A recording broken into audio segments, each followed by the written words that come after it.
Assalamualaikum warahmatullahi wabarakatuh.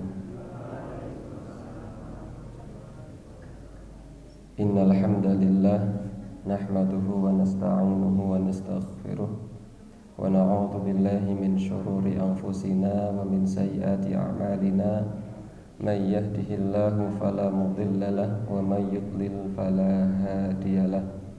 Ashhadu an la ilaha illallah wahdahu la syarika lah wa ashhadu anna Muhammadan abduhu wa rasuluh. Allahumma salli ala Muhammad wa ala alihi wa ashabihi ajma'in. A'udzu billahi minasyaitonir rajim. Ya ayyuhalladzina amanu taqullaha haqqa tuqatih wa la tamutunna illa wa antum muslimun. Rabbi shrah li sadri wa yassir li amri wahlul 'uqdatam min lisani yafqahu qawli. Allahumma 'allimna ma yanfa'una wanfa'na bima 'allamtana wa zidna ilma. Amma ba'd, ikhwani fillah rahimani wa rahimakumullah.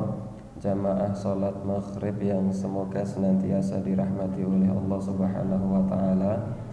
Puji syukur kita haturkan kehadirat Allah Subhanahu wa ta'ala atas segala limpahan nikmat dan karunia yang telah Allah Subhanahu wa ta'ala berikan kepada kita semua.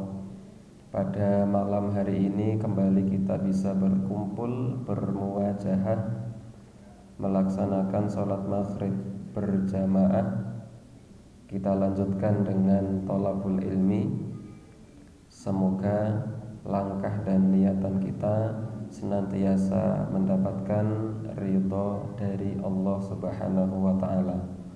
Salawat beserta salam semoga senantiasa tercurahkan kepada panutan kita, teladan kita, Nabi Agung Muhammad sallallahu alaihi wasallam, keluarganya, sahabat-sahabatnya, para tabi'in, tabi'ut tabi'in, dan seluruh umatnya yang istiqomah menjalankan agama Islam sampai hari kiamat. Dan semoga Allah Subhanahu wa ta'ala menggolongkan kita semua termasuk umat beliau yang istiqomah untuk berpegang kepada ajaran agama Islam. Ikhwani fillah rahimani wa rahimakumullah. Selapan yang lalu kita telah membahas tentang al-kibru, dosa besar, yaitu sombong. Malam hari ini kita masuk pada dosa besar selanjutnya, qadful muhsanati, menuduh perempuan-perempuan baik melakukan zina. Ini yang kemudian oleh para ulama sering diistilahkan dengan qadhaf. Qadhaf, menuduh perempuan baik dituduh melakukan zina.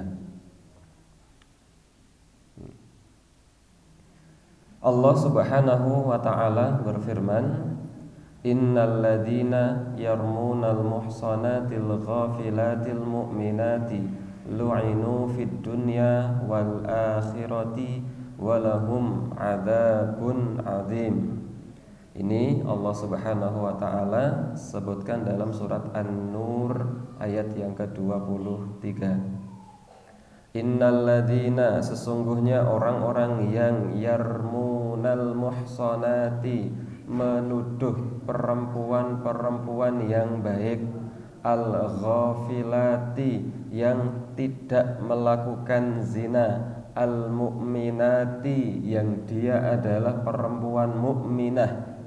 Orang-orang yang menuduh perempuan-perempuan mukmin yang baik, dia tidak melakukan perbuatan zina, menuduh mereka dengan zina, lu'inu, maka mereka ini adalah orang-orang yang dilaknat fid dunya wal akhirah, baik di dunia maupun di akhirat.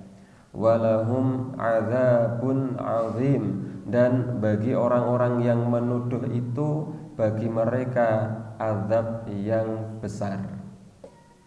Allah Subhanahu wa taala menjelaskan dalam ayat ini bahwa orang-orang yang kemudian menuduh perempuan yang baik dituduh dengan perbuatan zina, maka orang yang menuduh tersebut Allah Subhanahu wa taala laknat mereka, laknat dunia dan laknat akhirat, dan bagi mereka adalah azab yang besar. Syekh As-Sa'di dalam tafsir beliau, tafsir As-Sa'di, beliau menjelaskan bahwa tidaklah ada satu dosa yang dosa itu dilaknat oleh Allah Subhanahu wa taala, melainkan dosa itu adalah dosa besar.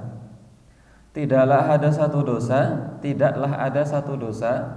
yang dosa itu kok pelakunya dilaknat oleh Allah Subhanahu wa taala, melainkan pasti dosa itu adalah dosa besar. Maka Syekh Abdurrahman bin Nasir As-Sa'di beliau menjelaskan bahwa di antara ciri-ciri dosa itu kemudian adalah dosa besar, maka ada laknat dari Allah Subhanahu wa taala. Bahkan di sini laknatnya tidak tanggung-tanggung. Kata Allah, niki lu'inu fid dunya wal akhirah. Mereka itu dilaknat di dunia dan akhirat. Andai kemudian Allah Subhanahu wa taala melaknat pelakunya di dunia, itu dosa besar. Andai Allah Subhanahu wa taala melaknat pelakunya hanya di akhirat, itu pun dosa besar. Apalagi Allah Subhanahu wa taala melaknat pelakunya baik di dunia maupun di akhirat. Tidak cukup sampai di situ, Allah Subhanahu wa taala melanjutkan firman-Nya, walahum adzabun azim, dan bagi mereka azab yang besar. Mendapatkan laknat di dunia, di akhirat, dan bagi mereka azab yang besar. Laknat itu apa? Laknat itu dihindarkan dari rahmat Allah, itu laknat. Sementara senantiasa setiap hari berkali-kali kita mendoakan orang mukmin yang lain dengan doa assalamualaikum wa rahmatullahi wa barakatuhu. Assalamualaikum, semoga keselamatan atas kalian, wa dan rahmatullah, rahmat Allah juga semoga atas kalian, wa dan barakatuhu, barokahnya, barokah Allah, semoga keselamatan, rahmat dan barokah Allah senantiasa atas kalian. Senantiasa kita mendoakan untuk diri kita dan untuk saudara-saudara kita dengan doa rahmat, tetapi Allah Subhanahu wa taala menjauhkan mereka dari rahmat. Doa yang senantiasa dipanjatkan setiap hari itu seolah-olah tidak ada maknanya. Doa keselamatan, salam yang selalu dibaca dan dipanjatkan itu seolah-olah tidak ada manfaatnya. Kenapa? Karena akhirnya Allah Subhanahu wa taala menjauhkan dia dari rahmat dengan Allah Subhanahu wa taala melaknat mereka lantaran mereka kemudian menuduh perempuan mukmin dia tidak berzina, dia menjaga kehormatannya, kok dituduh dengan tuduhan zina. Maka hati-hati kemudian ketika kita mengatakan mungkin sedang marah dengan tetangga, mungkin sedang marah dengan teman, mungkin sedang marah dengan yang lain, kemudian kita melontarkan kata-kata fitnah, tuduhan-tuduhan yang mengarah kepada zina, itu tidak boleh. Oh, sampeyan pancen pelacur. Nah, misalnya, padahal enggak, ini sesuatu yang sangat-sangat dilarang oleh Allah Subhanahu wa taala. Allah Subhanahu wa taala juga berfirman, wa qala ta'ala walladzina yarmunal muhsanati, dan orang-orang yang kemudian menuduh perempuan-perempuan baik ini dengan tuduhan-tuduhan zina, namanya qadzaf. menuduh dengan tuduhan-tuduhan zina, summa kemudian lam ya'tu, orang-orang yang menuduh itu tidak mampu menghadirkan bi arba'ati syuhada'a, dengan 4 saksi. Menuduh perempuan berzina, yang menuduh itu tidak mampu menghadirkan saksi sebanyak 4. Di sini Allah Subhanahu wa taala berfirman, fajliduhum, cambuk mereka, tsamanina jaldah, dengan 80 kali cambukan. Ini had, hukuman bagi orang-orang yang kemudian menuduh perempuan-perempuan baik melakukan zina, dituduh dengan zina, padahal dia baik, dia tidak zina, tapi dituduh pezina, dituduh berzina, dituduh melacur, dituduh sebagai kupu-kupu bengi malam, dituduh padahal nggak ada bukti, hanya prasangka. Ini tidak benar. Bahkan para ulama menjelaskan bahwa andai dia melihat orang yang berzina dan dia kemudian mampu menghadirkan 4 orang saksi, maka keempat-empatnya harus benar-benar melihat zinanya. Jadi ketika kemudian zaman dulu, ketika kemudian masih tegak syariat Islam, hukuman-hukuman Islam ditegakkan pada zaman itu, maka orang-orang yang kemudian melapor bahwa dia melihat A, B melakukan zina, maka betul-betul yang melapor ini harus mendatangkan saksi. Dia dan saksi-saksi itu harus benar-benar melihat zinanya, betul-betul melihat. Mohon maaf, ketika kemudian memasukkan, andai kemudian dia hanya kemudian melihat 2 orang ini di tengah kebun remang-remang, kemudian berduaan, berpelukan, ini tidak diterima persaksiannya. Artinya tidak dianggap bahwa ini adalah laporan zina, tidak. Ketika kemudian dia lapor bahwa dia berzina, bahwa 2 orang berzina, betul-betul dia harus melihat secara langsung dengan mata kepalanya bahwa laki-lakinya betul-betul, mohon maaf, memasukkan. Kalau hanya berduaan, rangkulan, ya mereka dosa. Tetapi ini belum bisa sebagai laporan perzinaan. Maka orang-orang yang kemudian menuduh perempuan berzina dan dia tidak bisa menghadirkan 4 orang saksi, maka pukul mereka, cambuk mereka dengan 40 kali dera, 40 kali cambukan. Menunjukkan bahwasanya kemudian syariat Islam itu mengagungkan betul kehormatan seorang mukmin, menunjukkan bahwa syariat Islam itu betul-betul memperhatikan kehormatan seorang mukmin. Oleh karena itu haram bagi seorang mukmin untuk bermudah-mudah mengatakan bahwa orang tersebut melakukan zina. Kalau kemudian hanya menemukan sedang berduaan, nah ini tidak bisa dikategorikan zina. Oleh karena itu ini yang kemudian diingatkan oleh Allah Subhanahu wa taala kepada kita semua dalam rangka menjaga kehormatan seorang mukmin dan mukminah.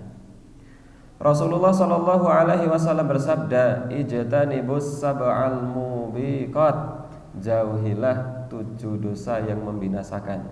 Fadzakara minha, Rasulullah sallallahu alaihi wasallam menyebutkan di antaranya qadfal muhsanatil ghafilatil mu'minat, menuduh perempuan baik mukmin melakukan zina. Ini dosa yang membinasakan seseorang. Rasulullah sallallahu alaihi wasallam bersabda, al-muslimu man salimal muslimuna min lisanihi wa yadihi. Seorang muslim itu yang dikatakan sebagai orang muslim adalah di mana orang lain selamat dari lisan dan tangannya. Orang muslim adalah orang-orang muslim lain itu selamat dari lisan dan tangannya, tidak menuduh, tidak memfitnah dan seterusnya.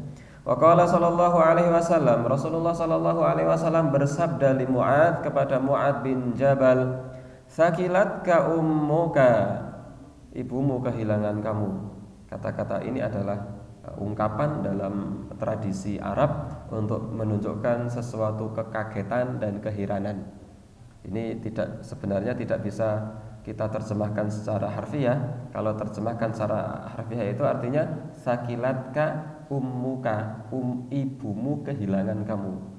Tapi kata-kata ini dalam tradisi Arab adalah kata-kata ungkapan yang menunjukkan kekaguman, kekagetan, keheran-heranan. Waduh, nah, itu. Dan ini tidak bisa kita terjemahkan secara harfiah. Masing-masing bahasa itu punya ungkapan sendiri-sendiri. Contoh, dalam bahasa Indonesia, kalau mengungkapkan sesuatu yang sangat membingungkan dan memusingkan, itu orang akan bilang pusing 7 keliling. Tidak berarti orang itu betul-betul berkeliling sebanyak 7 kali. Tidak, itu hanya ungkapan saja. Maka sakilatka ummuka, ibumu kehilangan kamu. Ini adalah ungkapan dalam bahasa Arab menunjukkan sesuatu kekagetan. Rasulullah bersabda kepada Mu'adz bin Jabal, sakilatka ummuka wa hal yakubbun nasa ala manakhirihim yaumal qiyamah. Tidakkah seorang manusia itu ditarik, ditelongkopkan di atas hidungnya pada hari kiamat, illa hasaidu alsinatihim, melainkan disebabkan karena lisan-lisan mereka. Lisan-lisan yang kemudian bermudah-mudah menuduh, memfitnah orang lain. Jangankan menuduh dan memfitnah sesuatu yang kemudian tidak terjadi. Namanya menuduh dan memfitnah itu sesuatu yang tidak terjadi. Lawang andai betul-betul terjadi melakukan sebuah pelanggaran, kemudian kita ngondo di belakang membicarakan aibnya pun itu sesuatu yang dilarang, yang kemudian dikatakan sebagai ghibah. Bahasane mriki napa? Rasan, mbuh rasane kecut, mbuh rasane asin, sing penting rasan. Itu ghibah. Itu saja tidak benar. Bahkan Allah Subhanahu wa taala mengibaratkan orang-orang yang kemudian menghibah orang lain itu seperti orang yang memakan daging bangkai saudaranya sendiri. Apalagi kemudian membicarakan orang lain pada sesuatu yang tidak terjadi pada orang lain, memfitnah, menuduh. Apalagi tuduhannya adalah tuduhan zina, tuduhan yang menjatuhkan kehormatan seorang mukminah. Maka kata Nabi, itulah di antara sebab yang menjadikan orang-orang di neraka itu diseret, ditelongkopkan di atas hidung-hidung mereka, disebabkan karena dosa lisan mereka yang mudah memfitnah, melakukan qadzaf.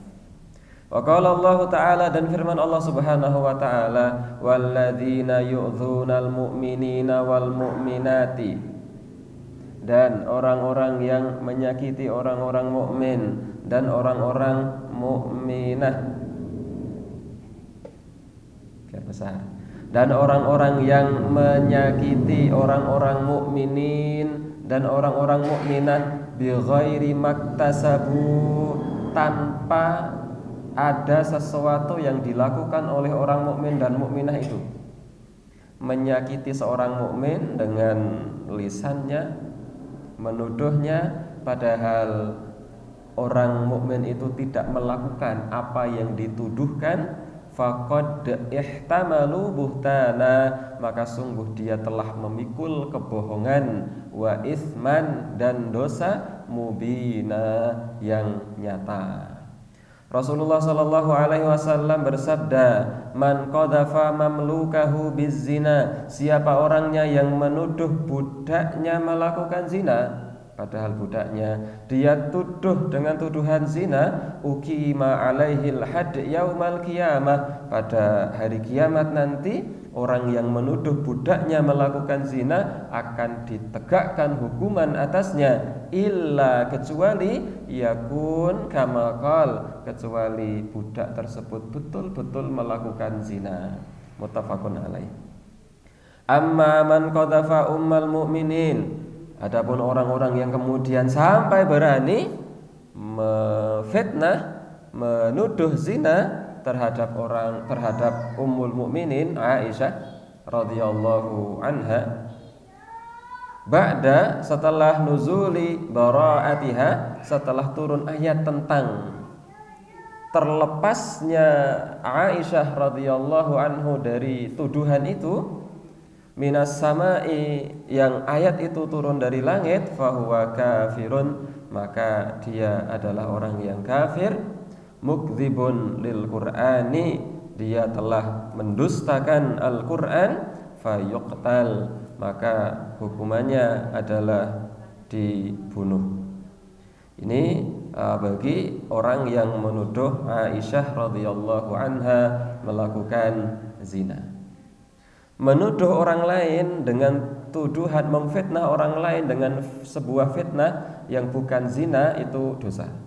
Menuduh perempuan mukminah yang tidak melakukan zina kok dituduh dengan zina, lebih dosa lagi.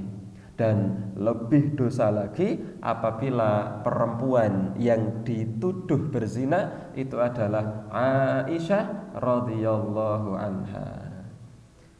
Ini bermula dari kisah yang oleh para ulama dikenal dengan hadithul ifki. Hadithul ifki itu hadis al-ifki itu artinya hoax. Hadis hoax. Zaman Nabi itu pernah muncul hadis hoax.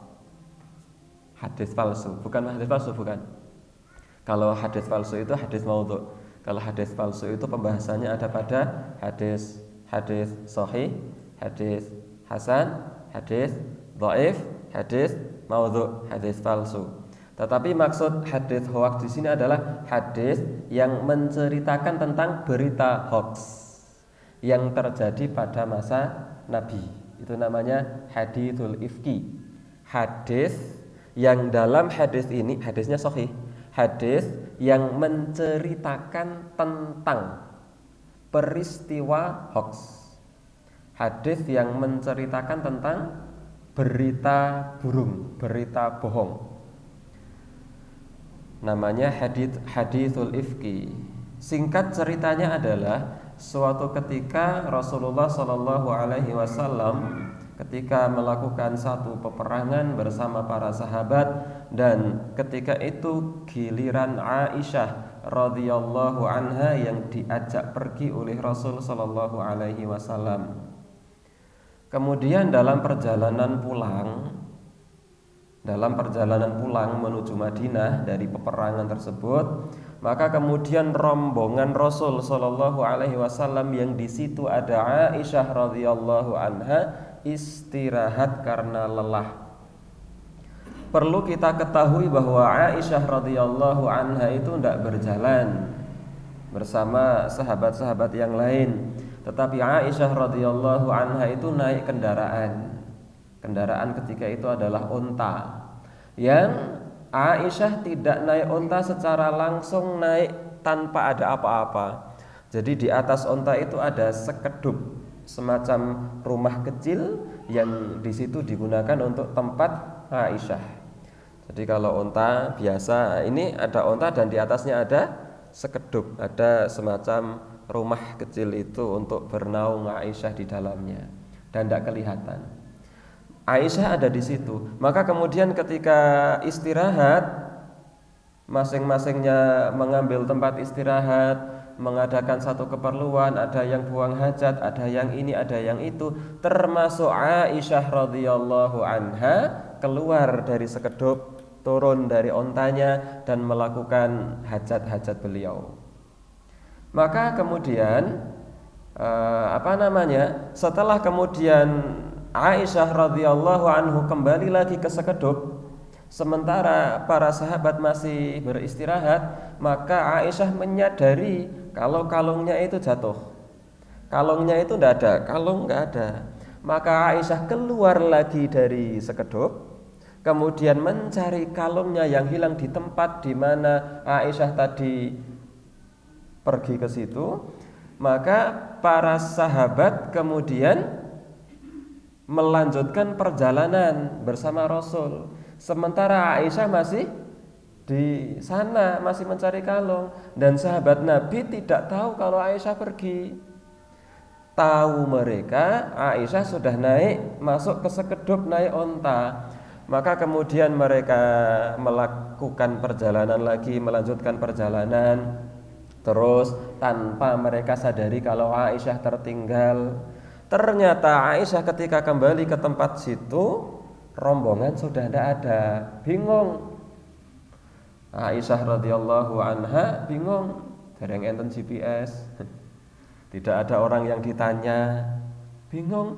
Akhirnya Aisyah radhiyallahu anha duduk di situ istirahat. Beliau berpikir kalau nanti ada rombongan yang menyadari bahwa beliau tidak ada dan akhirnya kembali lagi menjemput Aisyah. Ternyata rombongan pun tidak datang-datang. Akhirnya ternyata di belakang ada satu sahabat Nabi yang juga tertinggal di belakang. Namanya Safwan bin Mu'attal As-Sulami. Safwan bin Mu'attal ini sampai di situ ternyata mendapati Aisyah yang sendirian di tengah padang pasir. Sementara Safwan bin Mu'attal ini naik onta, maka sampai di situ melihat Aisyah sedang sendirian, kemudian Safwan bin Mu'attal mengatakan inna lillahi wa inna ilaihi raji'un. Kemudian Safwan bin Mu'attal langsung menundukkan ontanya, mendekemkan ontanya, kemudian mempersilahkan Aisyah untuk naik.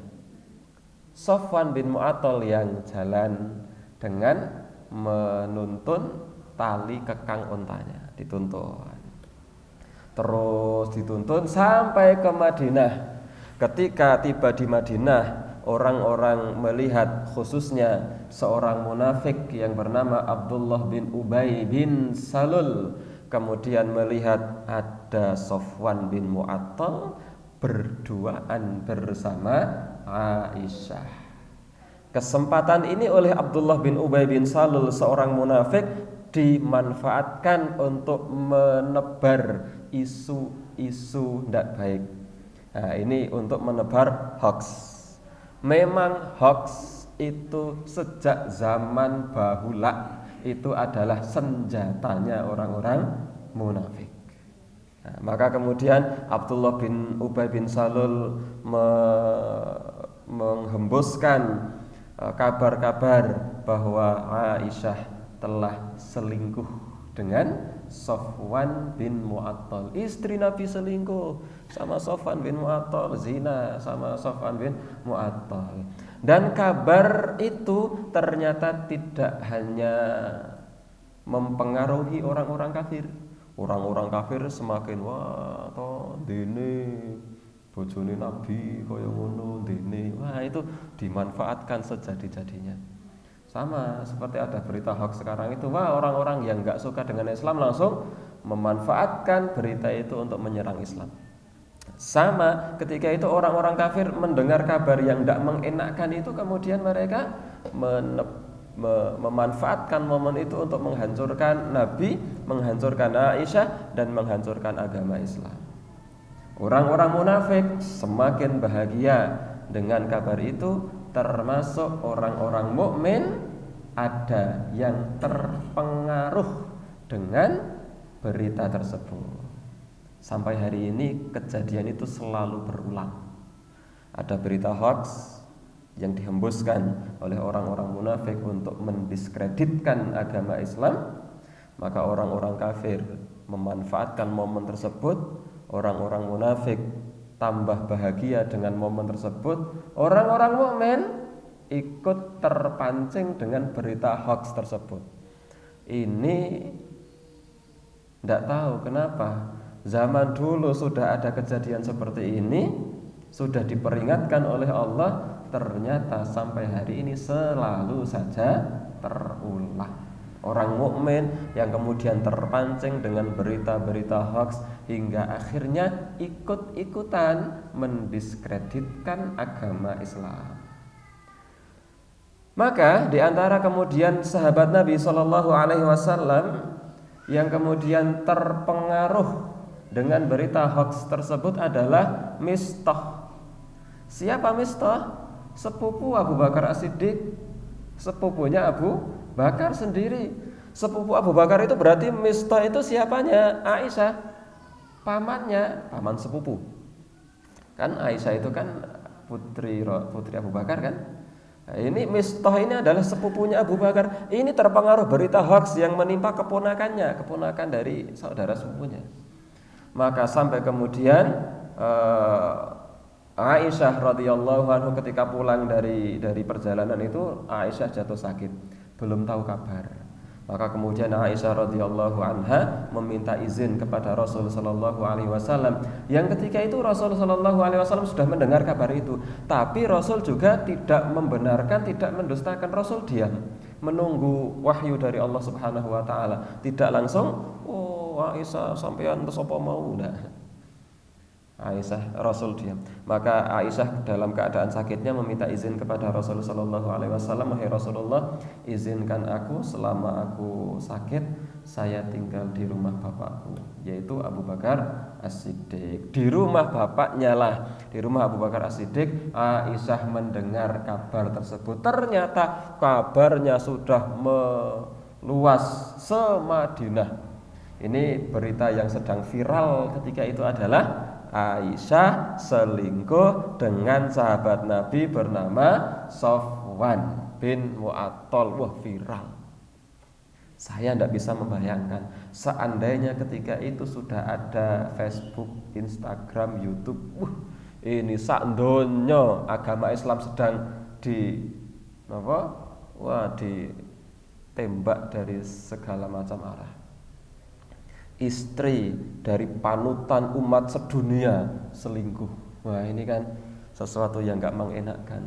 Maka semadinah itu sedang, setiap sudut kota Madinah, kalau ada orang bicara mesti sedang membicarakan Aisyah selingkuh dengan Safwan.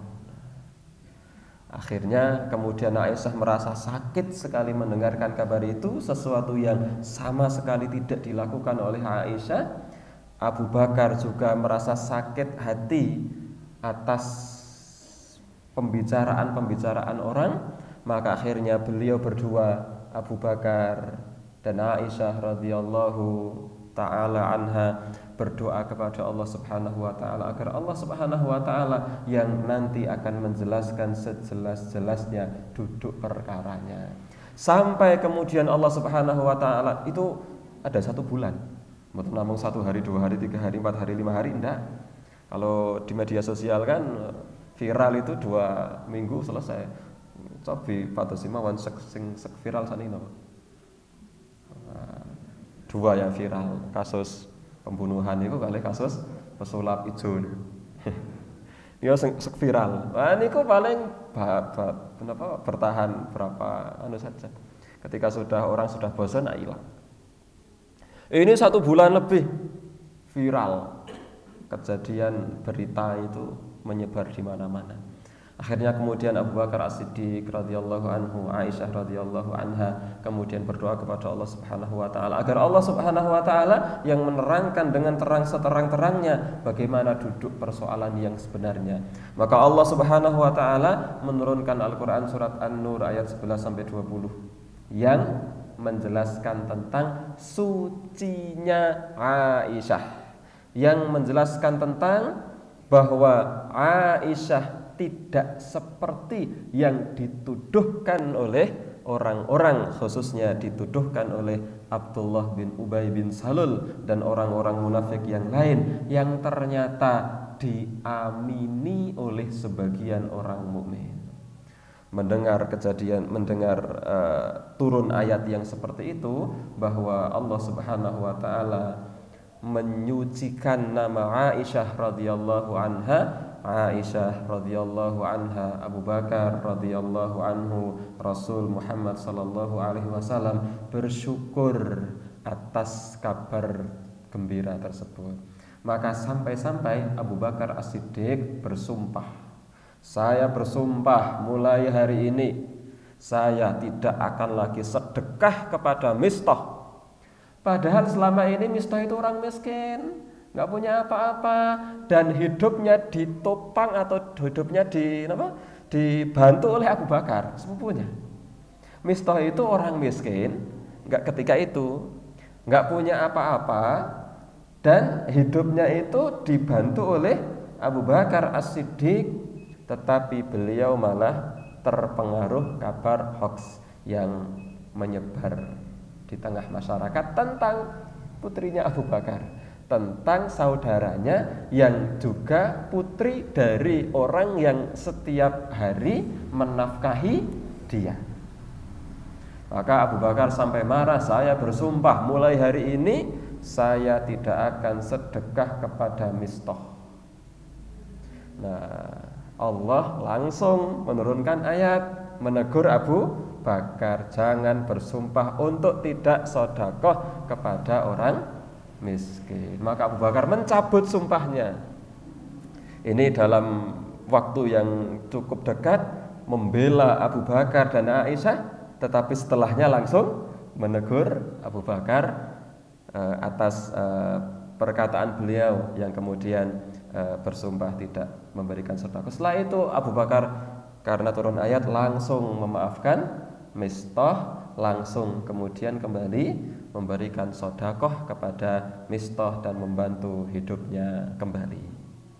Saya tidak bisa membayangkan bagaimana kemudian zaman itu di mana ada kejadian wahyu langsung turun dari Allah, ada kejadian langsung ada yang dibela oleh Allah Subhanahu wa taala, masa-masa yang luar biasa.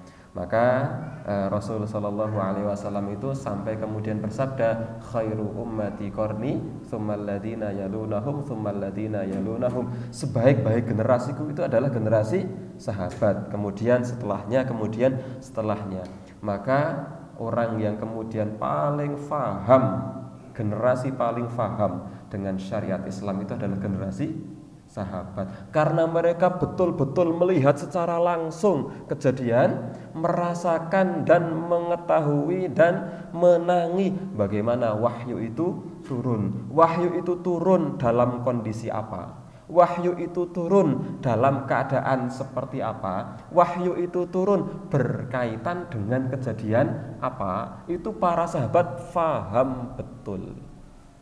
Betullah kemudian ketika Rasulullah Shallallahu Alaihi Wasallam bersabda, khairu ummati qarni, sebaik-baik generasi itu adalah generasiku, yaitu para sahabat, dan mereka lah generasi yang paling faham akan syariat agama Islam. Nah, ini namanya haditsul ifki, hadis yang bercerita tentang berita bohong, berita hoax. Nah, Imam Az-Zahabi di akhir pembahasan beliau ketika menjelaskan tentang qadzaf, beliau menjelaskan adapun orang yang menuduh Ummul Mukminin Aisyah dituduh dengan tuduhan zina, pancen Aisyah kae wis tahu selingkuh karo Safwan misalnya, maka orang yang meyakini seperti itu maka fahuwa kafirun, dia adalah orang kafir. Kalau menuduh perempuan mukmin berzina itu bukan kafir, tidak sampai pada derajat kafir, tidak, tetapi dia dosa besar, tapi tidak sampai pada derajat kekafiran. Menuduh si fulanah zina padahal enggak, dia dosa besar, tetapi tidak sampai pada derajat kekafiran, enggak. Tetapi orang yang sampai hari ini masih ada yang menuduh Aisyah radhiyallahu anha melakukan zina dengan Safwan, maka dia adalah orang kafir. Kenapa? Mukdzibun lil Quran, karena dia telah mendustakan Al-Quran. Jadi Kekafirannya itu adalah karena dia mendustakan Al-Quran, di mana Al-Quran sudah membersihkan nama Aisyah radhiyallahu anha. Al-Quran sudah menjelaskan tentang sucinya Aisyah radhiyallahu anha dari tuduhan-tuduhan zina. Apakah ada orang-orang yang kemudian menjelek-jelekan Aisyah? Banyak. Khususnya dari kelompok dari aliran Syiah Rafidhah, Syiah Imamiyah Itsna Asyariyah, yang bahkan di antara mereka mengatakan bahwa Aisyah itu adalah pemimpin perempuan, ibunya para penduduk neraka jahanam. Waliyadzubillah. Maka apakah ada orang yang kemudian menuduh Aisyah dengan tuduhan yang keji? Oh, banyak. Oleh karena itu Imam Adz-Dzahabi memberikan wanti-wanti di akhir penjelasan beliau tentang qadzaf. Siapa orangnya yang menuduh Ummul Mukminin Aisyah melakukan zina, maka dia adalah orang yang ingkar kepada Allah Subhanahu wa taala, mendustakan ayat-ayat Allah Subhanahu wa taala. Ikhwani fillah rahimani wa rahimakumullah, ini pembahasan tentang qadzaf. Haramnya kita untuk menuduh orang lain melakukan, dituduh dengan tuduhan zina. Insya Allah di pertemuan selanjutnya kita membahas tentang dosa besar yang selanjutnya, yaitu ghulul. Ghulul itu sebenarnya artinya berkhianat. Kalau di sini katakan berkhianat pada masalah ghanimah, baitul mal dan zakat. Bahasa yang mudah difahami dalam bahasa Indonesia adalah menggelapkan harta. Itu namanya ghulul. Insya Allah kita bahas pada pertemuan selanjutnya. Semoga Allah Subhanahu wa taala senantiasa memberikan kita kesehatan, kesempatan, dan melapangkan hati kita untuk datang menuju kajian-kajian ilmu, menghadiri majelis-majelis ilmu yang dengannya semoga kita berharap semoga Allah Subhanahu wa taala memudahkan jalannya menuju surga Allah Subhanahu wa taala. Karena sebagaimana hadits yang sering saya sampaikan, man salaka thariqan yaltamisu bihi ilman sahalallahu lahu bihi thariqan ilal jannah. Siapa orangnya yang menempuh satu jalan dalam rangka untuk menuntut ilmu, maka Allah Subhanahu wa taala akan mudahkan jalannya menuju surga. Walhamdulillahirabbil alamin, wassalatu wassalamu ala rasulillah imamil mursalin. Salah dari saya, benarnya dari Allah Subhanahu wa taala. Subhanakallahumma bihamdika asyhadu an la ilaha illa anta astaghfiruka wa atubu ilaik. Wassalamualaikum warahmatullahi wabarakatuh.